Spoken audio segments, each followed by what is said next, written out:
여러분 성령 충만하십시오. 말씀 충만하십시오. 사도행전을 한마디로 표현하면 성령입니다. 사도행전에는 이 성령이라는 단어가 30번이나 기록되고 있습니다. 사도행전에 가장 핵심이 되는 말씀이 있다면 사도행전 1장 8절입니다. 우리 같이 한번 암송해 볼까요? 오직 성령이 너희에게 임하시면 너희가 권능을 받고 예루살렘과 온 유대와 사마리아와 땅끝까지 이르러 내 증인이 되리라 하시니라. 아멘. 반은 하고 반은 안 하는 것 같습니다. 사도행전 1장 8절 말씀이 사도행전 전체의 핵심의 말씀입니다. 왜냐?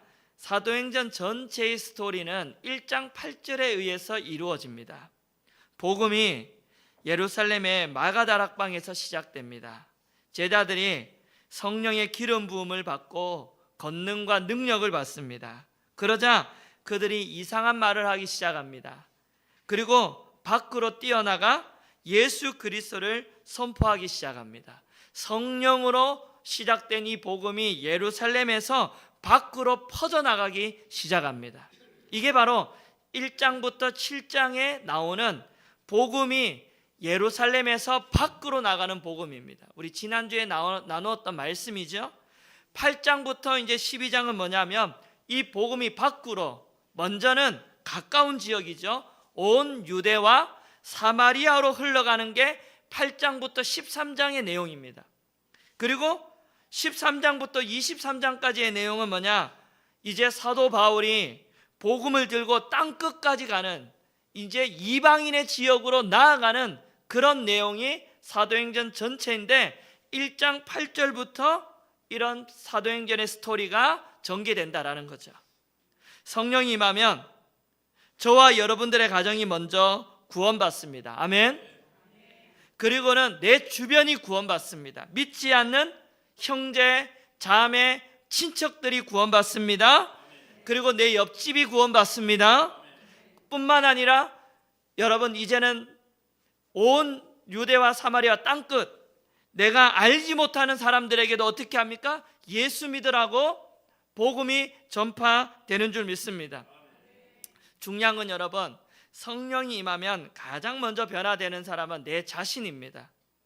성령이 임한 사람에게 나타나는 확실한 현상이 있는데 그게 뭐냐면 내가 생각한 신앙의 틀이 다 깨트려집니다. 사람들에게는 자기가 생각하는 신앙의 틀이 있습니다. 성령이 임하면 인간을, 생각을 초월합니다.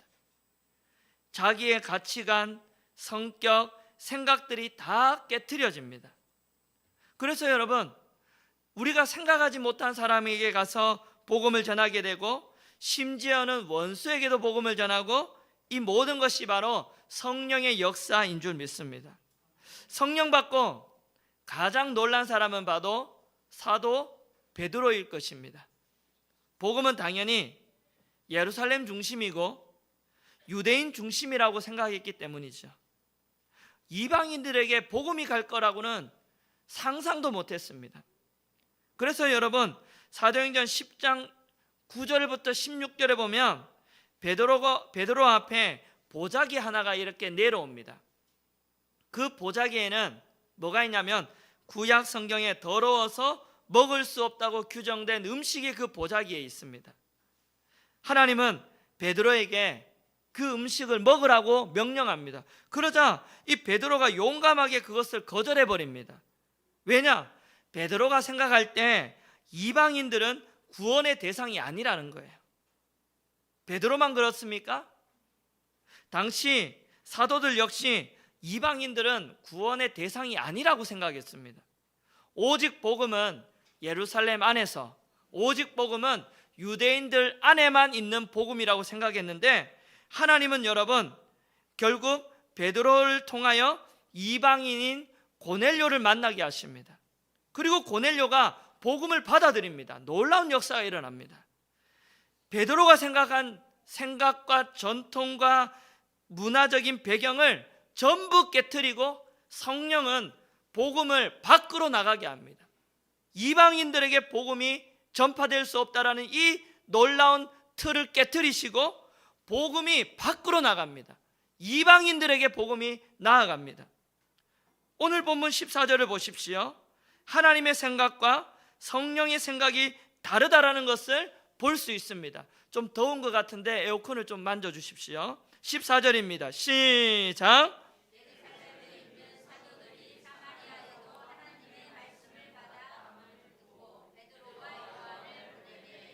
성령은 예루살렘을 뛰어넘어 사마리아를 뚫고 들어갑니다. 성령은 여러분 사마리아를 뚫고 들어갑니다. 사도들이 사마리아는 하나님의 말씀이 들어가지 않을 줄 알았어요. 그런데 하나님의 말씀이 어디에 들어갔어요? 사마리아에 들어갔어요. 놀라운 일입니다. 하나님은 우리의 생각을 뛰어넘어 일하십니다. 아멘입니까? 성경을 보면 하나님의 관심과 사람의 관심이 다른 것을 볼 수 있어요. 하나님은 아무도 관심 가지지 않는 사람에게 관심을 가집니다. 가난한 자, 병자, 사회적으로 배우지 못한 약자들에게 관심을 가지시죠. 하나님은 그들에게 마음을 향하십니다. 하나님은 그들을 보시고 눈물을 흘리시죠. 성경에 예수님 보십시오. 예수님의 관심의 대상이 어디에 있습니까? 대제사장, 바리새인, 서기관, 장로들. 여러분 종교 지도자들입니까? 아니면 가난한 자들입니까? 가난한 자들이에요.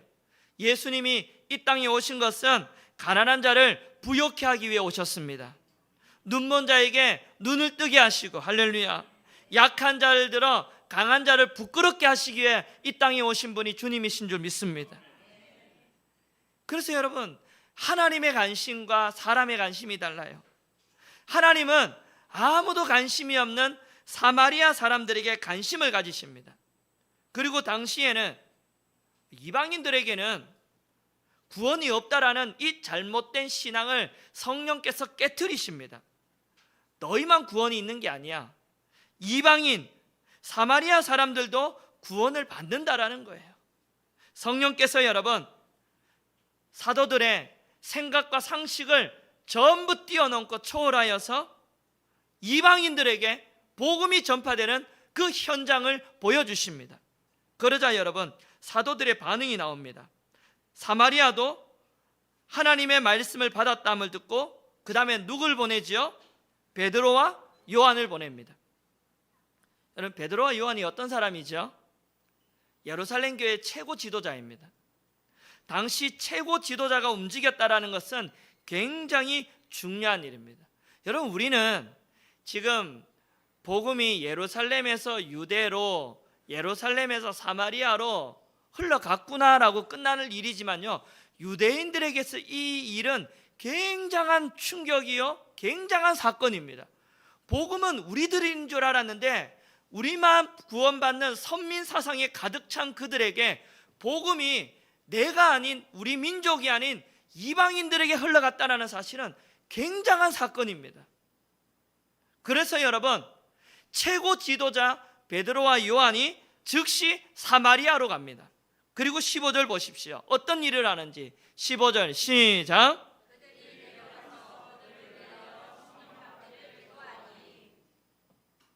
사마리아에 내려가서 최초로 한 일이 뭐죠?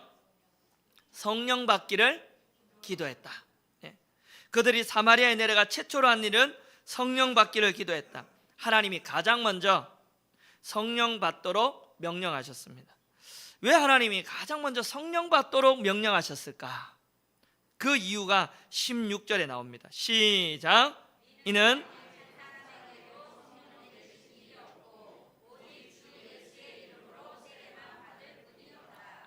빌립이 전도로 사마리아 사람들이 예수 믿고 세례는 받았는데 그들에게는 아직 무슨 일이 안 일어났어요? 성령이 내리신 일이 없다라는 거예요. 여러분 이 말씀을 우리가 어떻게 이해해야 될까요? 세례는 받았지만 한 사람도 성령이 내리지 않았다, 이 말을 우리가 어떻게 해석해야 됩니까? 여기서 우리는 두 종류의 세례가 있는 것을 깨닫게 됩니다. 주 예수의 이름으로 세례를 받았다라는 것은 물 세례를 의미합니다. 성령을 내렸다라는 것은 성령 세례를 말합니다. 예수님께서 니고데모에게 이런 말씀을 하시죠. 사람이 무엇과 무엇으로 나지 아니하면 하나님 나라에 들어갈 수 없다고 합니까? 물과 성령으로 나지 아니하면 어디에 못 들어가요? 예. 물과 성령으로 난다라는 말은 물 세례와 성령 세례를 말합니다.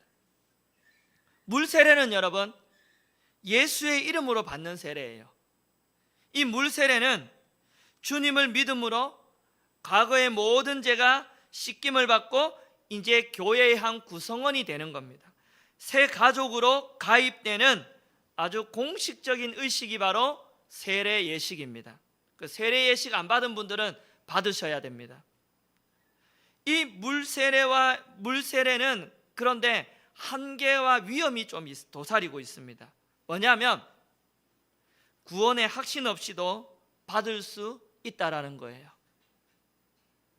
저는 군대에서 여러분 세례 받는 동료들을 봤는데 이들이 믿음이 있어서 받는 게 아니라 초코파이 먹고 싶어가지고 교회 갔다가 그날이 세례 받는 날이에요. 세례 받는 날에 초코파이 먹으러 갔다가 세례 받고 온 거예요. 그리고 여러분 우리 남자분들 결혼하기 위하여 믿음은 없는데 적당히 세례 문답 받고 결혼하기 위하여 세례 받는 남자들도 주변에 꽤 많이 봤습니다. 그러다가 이제 결혼하면 어떻게 됩니까? 교회에 안 나와요. 외적인 의식을 강조하기 때문에 물세례는 한계가 있습니다. 그런데 여러분 성령 세례는 달라요. 성령 세례는 뭐냐? 문자 그대로 따라합시다. 성령이 임하는 것, 성령이 임하는 것. 한 번 더 합시다. 성령의 기름 부어주심, 성령의 기름 부어주심. 성령 세례가 뭐라고요? 성령이 임하는 거예요. 성령이 기름 부어주시는 거예요. 그래서 이 성령의 기름 부음을 받으면 어떤 현상이 나냐면 사람이요 능력이 있습니다. 기쁨이 있습니다. 즐거움이 있습니다. 성령의 기름 부음 받은 사람은요 확실한 증거가 뭐냐면 바로 예수 그리스도를 전할 수 있는 능력이 그 사람에게 있다라는 것입니다. 여러분 예수님을 전할 수 있는 능력이 바로 성령 세례인 것입니다. 성령 세례는 성령의 능력입니다. 1장 8절에 나오듯이 여러분 권능을 받고 성령의 능력을 받는 것이죠. 죄와 싸울 수 있는 능력, 마귀와 싸울 수 있는 능력, 복음을 전할 수 있는 능력이 성령 세례입니다. 여러분 구원받았다고 능력이 생길까요? 생길 수도 있고 안 생길 수도 있습니다. 여러분 성령을 받는 통로는 세 가지입니다. 동시에 받는 경우가 있습니다. 세례 받을 때 성령의 능력 받는 사람도 있습니다. 첫 번째예요. 그런데 대부분은 세례 받고 어느 한 순간에 교회 와서 신앙생활하다 기도하다가 방언도 받고 성령도 받는 사건을 경험합니다. 할렐루야. 그런데 세 번째는 특별한 사람입니다. 세례 받기 전에 이미 성령을 체험하는 사람이에요. 누군가를 통해 오늘 우리 교회에 특별한 부흥회가 있는데 한번 가볼래? 한 번만 왔다가 성령을 받아버리는 거예요. 할렐루야. 그리고 거꾸로 세례를 받는 사람, 이 세 종류의 사람이 있는데 대부분은 두 번째예요. 세례 받고 어느 한 시점에 뭘 받아요? 성령 충만을 경험합니다. 저도 그렇습니다. 두 번째예요. 세례 받고 어느 한 시점에 수련회 갔다가 은혜 받고 성령을 체험했습니다. 여러분들은 몇 번째예요? 첫 번째, 두 번째, 세 번째 중에 몇 번째예요? 대부분 첫 번째라는 사람은 없어요. 세례 받을 때 뭐 이렇게 막 성령의 찌릿찌릿하는 감동 그런 거 없더라고요. 저도 세례 받을 때 어휴 왜 이렇게 물을 많이 뿌리시지? 예?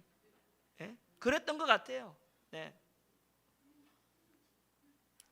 그런데 여러분, 성령 세례는 분명히 받아야 됩니다. 성령 체험은 분명히 해야 됩니다. 아멘. 성령은 여러분 나를 위해 받는 게 아니에요. 성령 받았다고, 구원 받았다고 인격이 변하고 구원 받았다고 능력이 생기는 게 아니에요. 성령을 체험해야 능력이 내 안에 임하는 줄 믿습니다. 성령의 능력은 나를 위해 받는 게 아니에요. 구원은 나를 위해 받는다면 성령의 능력은 봉사하기 위해 받는 거예요. 어떤 봉사하기 위해 받는 것입니까? 어떤 일을 하기 위해 받는 것입니까? 복음 전하기 위해서요. 할렐루야. 전도하기 위해서, 예수 그리스도를 전하기 위해 성령의 능력을 받아야 되는 것이죠. 똑같은 예수를 믿어도 능력받아 전도하는 사람이 있고 죽어도 전도 못하는 사람이 있습니다. 여러분, 능력받지 않으면요 전도 못해요. 가서 예수 믿어라 말 한마디 못해요. 자기는 구원할 수 있어도 하나님 일을 할 수 없어요. 그러므로 우리 모두가 여러분 뭘 받아야 돼요? 성령의 세례를 받아야 돼요. 성령이 내 안에 충만하게 임해야 돼요. 할렐루야. 성령의 기름 부으심이 임해야 됩니다. 성령이 내 안에 임해야 죄와 싸워 이기고 여러분 마귀와 싸워 이길 수 있는 줄 믿습니다. 부흥하는 교회는 여러분 성령의 기름 부음이 있는 교회예요. 오늘도 이 안에 성령의 기름 부음이 일어나는 교회인 줄 믿습니다. 성령 세례 받지 못한 성도들은요 받기를 축원합니다. 성령을 충만하게 임해야 돼요. 그래 놀라운 일을 할 수 있습니다. 내 힘으로 하는 게 아니에요. 성령 받지 않으면 힘 없어요. 제자들이 여러분 성령 세례 받기 전에 한번 보세요. 십자가도 보고 부활도 보았고 그런데 힘이 없어요. 전부 어떻게 했나요? 도망갔어요. 겁쟁이에요. 그랬던 이 겁쟁이 도망자 이 제자들이 언제 담대함과 능력이 임하던가요? 오순절 마가다락방에 성령 받고 담대해집니다. 두려움이 사라집니다. 그래서 여러분 성령 받고 성전 미문에 평소에는 그냥 지나다니다가 그날따라 성령 받고 지나가던 안전뱅이를 예수의 이름으로 일으킵니다. 할렐루야. 복음 전하다가 감옥에 들어가요. 두려움이 없어요. 한밤중에 천사를 통해 옥문을 열어줍니다. 옛날 같으면 도망갔어야 되는데 도망가지 않고 어디로 갑니까? 성전에 서서 생명의 말씀을 전합니다. 여러분 성령 받아야 두려움이 사라질 줄 믿습니다. 성령 받아야 능력이 임할 줄 믿습니다. 물 세례는 누구나 믿기만 받을 수 있지만 성령은 그렇지 않아요. 사모하는 자에게 하나님이 부어주십니다. 사도행전 1장 14절에 보면 성령을 받기 위하여 기다리는 사람이 있습니다. 너희는 몇 날이 못되어 성령으로 세례를 받을 것이니까 기다려라 그랬어요. 기다리고 사모해야 돼요. 할렐루야. 여자들과 예수의 어머니 마리아와 예수의 아우들과 더불어 마음을 같이하여 오로지 기도에 힘쓰더라. 성령 받기 위하여 모여 기도하고 기다리고 사모했을 때 성령이 부어졌다라는 사실이에요. 오늘 말씀도 한번 보세요. 성령이 언제 임합니까? 17절 시작.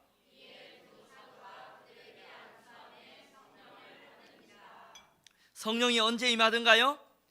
성령이 언제 임하던가요? 기도할 때. 안수가 뭐예요? 기도 아닙니까? 기도할 때 임하는 거죠. 사도행전 2장 38절에 베드로가 이르되 너희가 회개하여 각각 예수 그리스도의 이름으로 세례를 받고 제사함을 받으라. 그리하면 성령을 선물로 받을 것이다. 할렐루야. 기도할 때 임하는데 특별히 언제 임하느냐? 따라합시다. 회개기도. 회개기도할 때 성령이 임할 줄 믿습니다. 회개할 때 성령이 임할 줄 믿습니다. 성령을 선물로 받을 줄 믿습니다. 그런데 여러분 기도할 때만 임할까요? 기도할 때만 임할까요? 아닙니다. 사도행전 10장 44절에 보면 베드로가 고넬료의 집에 가서 말씀을 전할 때 성령이 내려왔다 그래서 한번 읽어봅시다. 시작.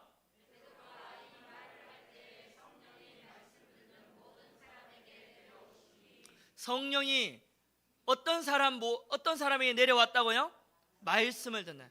지금 이 시간에도 성령이 임하는 줄 믿습니다.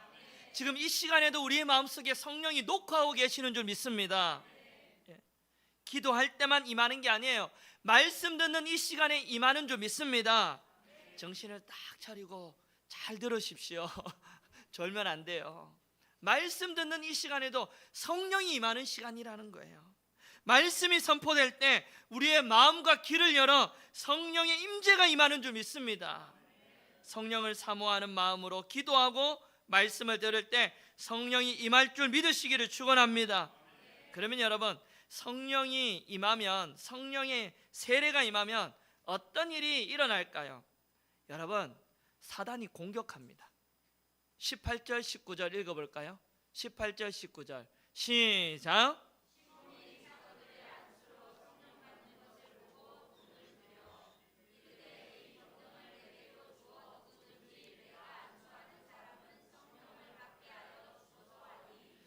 여러분, 성령 충만할 때, 스데반이 성령 충만해서 설교할 때 군중들이 돌을 들어가지고 죽인 것처럼, 사단이 공격이 있었던 것처럼 성령이 임하니까 또 사단의 공격이 있습니다. 여러분, 성령이 충만하면 뭐가 있다고요? 사단이 공격이 있단 말이에요. 사단이 공격 없는 교회는 뭐 하는 교회예요? 예? 사단의 공격이 없는 교회는 뭐 하는 교회예요? 성령이 없는 교회예요. 그냥 잠자고 있는 교회예요. 잠자고 있는 교회는 사단이 공격도 안 합니다. 옆 사람 보세요. 당신 마귀가 요즘 공격하고 있어? 물어보세요. 예?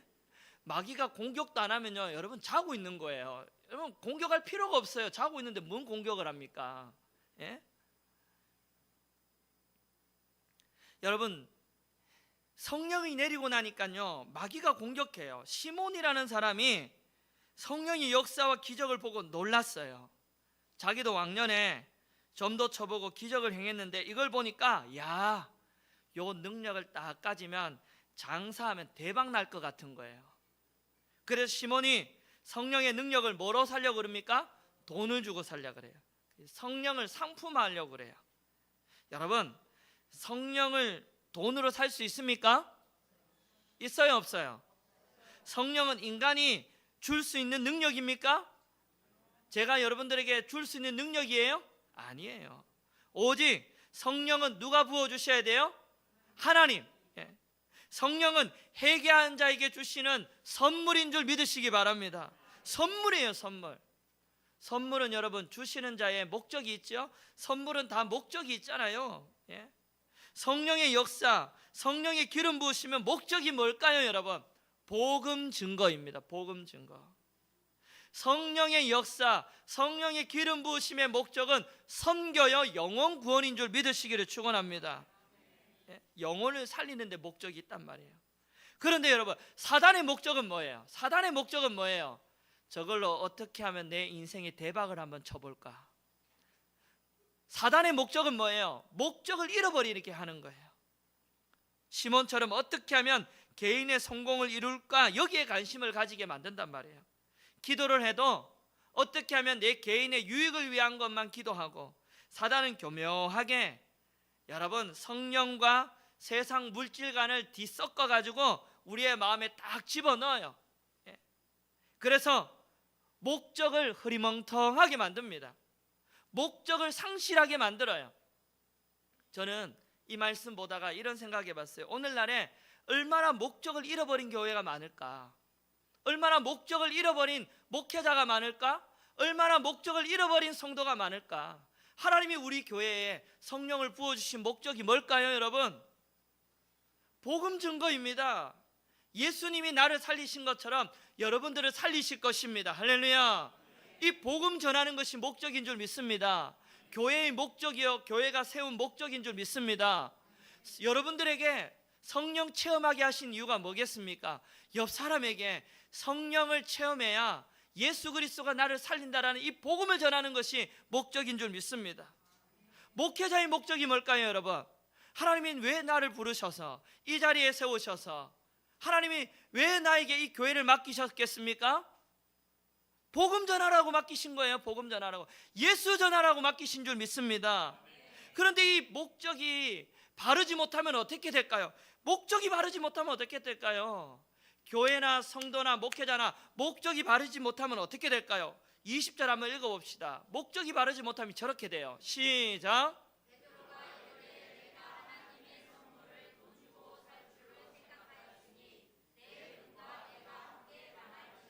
목적이 바르지 못하면 망합니다.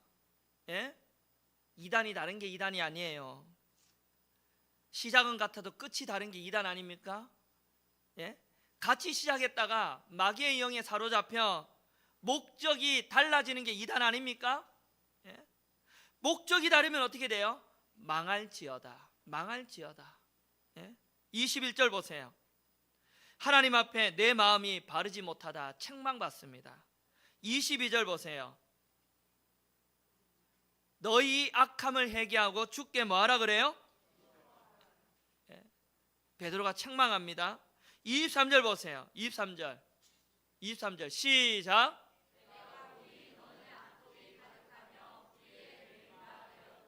불의의 메인바 되었다. 죄의 노예가 되었다라는 거예요. 시몬이 지금 죄의 노예가 되어버렸어요. 아직 시몬은 중생한 사람이 아니에요. 여러분, 시몬을 보면서 우리가 여러분 깨달을 게 뭐냐면, 구원받는 게 이렇게 중요합니다. 진정으로 구원받는 게 이렇게 중요해요. 교회 다니는 척 하는 게 아니라 진짜 내 안에 성령이 임하고 구원받는 게 이렇게 중요합니다. 시몬 보세요. 복음도 들었고 성령의 능력과 기적도 목격했고 세례까지 다 받았어요. 할 건 다 했어요. 교회 안에서 일어날 거 외적인 의식 다 치렀어요. 그런데 뭐로 거듭나지 못했어요? 성령으로 거듭나지 못했단 말이에요. 교회는 다니지만 하나님의 자녀가 못 되어버렸어요. 그러니까 여러분, 교회 다니는 목적이 뭐예요? 저 능력 얻어가지고 어떻게 하면 내 배불릴까, 어떻게 하면 내 잘 먹고 잘 살까에 관심이 있는 거죠. 예? 오늘날의 교회 안에 여러분 시몬과 같은 성도가 없을까요? 오늘날의 교회 안에 이 시몬과 같은 목회자가 없을까요? 여러분, 우리 모두가 회개해야 될 줄 믿습니다. 우리의 신앙의 목적이 올바르지 못하면요, 여러분 망할지어다. 여러분 이 단어를 꼭 기억하시기를 바라요. 신앙을 돌아보십시오. 성령의 능력을 통하여 내가 지금 무슨 일을 하고 있는가? 내 안에 계신 성령의 능력이 세상 가운데 영혼을 살리고 생명을 살리고 있는가? 우리 교회가 정말 전도하는 일에, 선교하는 일에 올바른 방향으로 나아가고 있는가? 돌아봐야 될 말씀인 줄 믿습니다. 하나님은요, 우리 교회가 영혼 구원을 한 사람이라도 더 하기를 원하시는 줄 믿습니다. 성령의 능력으로 교회가 영적으로 부흥되기를 원하십니다. 제가 만약 여러분 제가 헌금 기도할 때 기도하잖아요. 하나님, 이 예물이 어떤 영혼을 위해 써달라고 기도하죠? 죽어가는 영혼을 위하여 하나님 영혼 살리는 데 써달라고. 우리의 예물이 목적이 여러분 어디에 있습니까? 영혼 구원에 있습니다. 교회는 여러분 목적이 어디에 있습니까? 영혼 구원을 위하여 하나님이 능력을 부어주시는 게 성령의 능력이에요. 오직 하나님의 나라와 영혼 구원을 위하여 오늘도 이 자리에 성령을 하나님이 부어주시는 것이죠.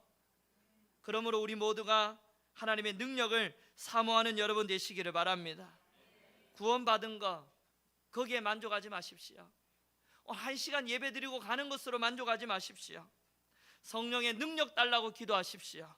그 능력으로 죽어가는 영혼을 살리는 자가 될 수 있도록 기도하시기를 바랍니다. 성령의 능력 받으면 여러분 가정을 구원할 줄 믿습니다. 여러분 가정을 구원할 줄 믿습니다. 믿지 않는 형제 자매를 구원할 줄 믿습니다. 아버지와 어머니, 형제 자매, 친척들을 구원할 줄 믿습니다. 그 다음에 이웃을 구원할 줄 믿습니다. 이제는 내가 모르는 사람도 구원하게 될 줄 믿습니다. 마귀는 이거 가장 싫어한단 말이에요. 그래서 목적을 잃어버리게 합니다. 나를 위해 능력받고 오직 나를 위해서만 살아가는 이기적인 사람으로 마귀는 우리를 자꾸 유혹한단 말이에요. 성령의 능력이 임하면 하나님 나라와 영혼을 위하여 살아가는 여러분 되시기를 축원합니다. 그래서 여러분, 우리의 모습은 바로 25절이어야 돼요. 우리의 모습은 언제 어디서나 25절처럼 살아가야 될 줄 믿습니다. 25절 시작.